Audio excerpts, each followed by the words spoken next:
اس کے بعد اللہ پاک نے فرمایا وَلَا تَقْرَبُوا مَالَ الْيَتِيمِ إِلَّا بِالَّتِي هِيَ أَحْسَنُ. یاد رکھنا یتیم دے مال دے قریب نہیں جانا.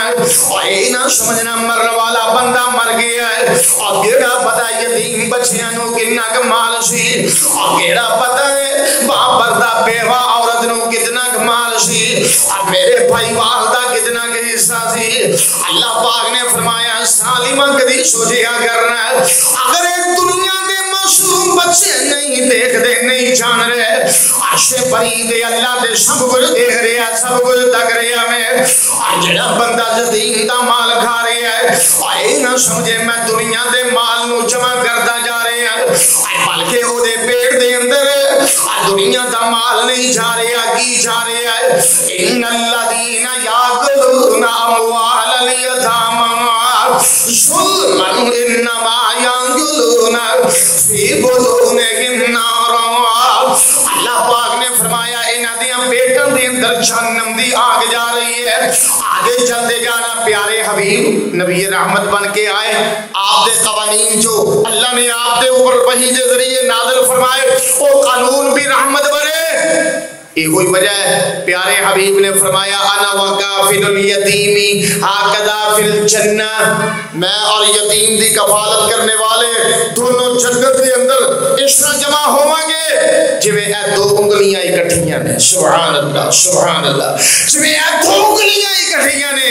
اس واسطے یتیم دے مال دے قریب نہیں جانا. ولا تقربوا مال الیتیم الا بالتی ہی احسن حتی یبلغ اشدہ.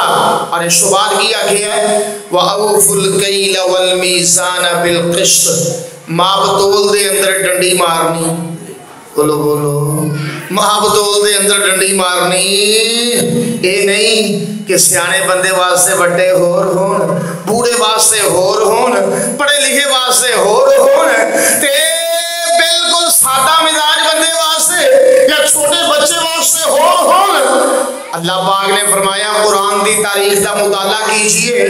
نبی شعیب علیہ السلام دی قوم رب دے عذاب دا لقمہ بنی ہے اور انہاں دا گناہ کی سی, جرم کی سی.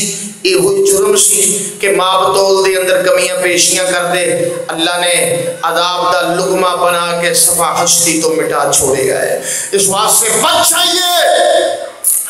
آج کمپیوٹرائز کانٹے بھی لگائے جاتے ہیں, اس کے باوجود بددیانتی دا بازار بھی گرم ہے. پیارے حبیب نے فرمایا وَلَمْ يَنْقُصُوا الْمِكْيَالَ وَالْمِيزَانَ إِلَّا أُخِذُوا بِالسِّنِينَ وَشِدَّةِ الْمَعُونَ وَجَوْرِ السُّلْطَانِ عَلَيْهِمْ. سنن ابن ماجہ دی حدیث پاک ہے, نبی محترم نے فرمایا جدوں کسی قوم دے اندر مابتول دے اندر کمیاں پیشیاں دا سلسلہ شروع ہو جائے نا, اللہ پاک او دی معیشت, او دا کاروبار, او دی تجارت اللہ تنگ کر دیں دے, برکتاں دے دروازے بند ہو جاندے ہیں, خیر دا بھلائی دا دروازہ بند ہو جاتا ہے, بے برکتی شروع ہو جاندی ہے, قید شادیاں شروع ہو جاندی ہیں, ظالم حکمران مسلط ہو جایا کر دے.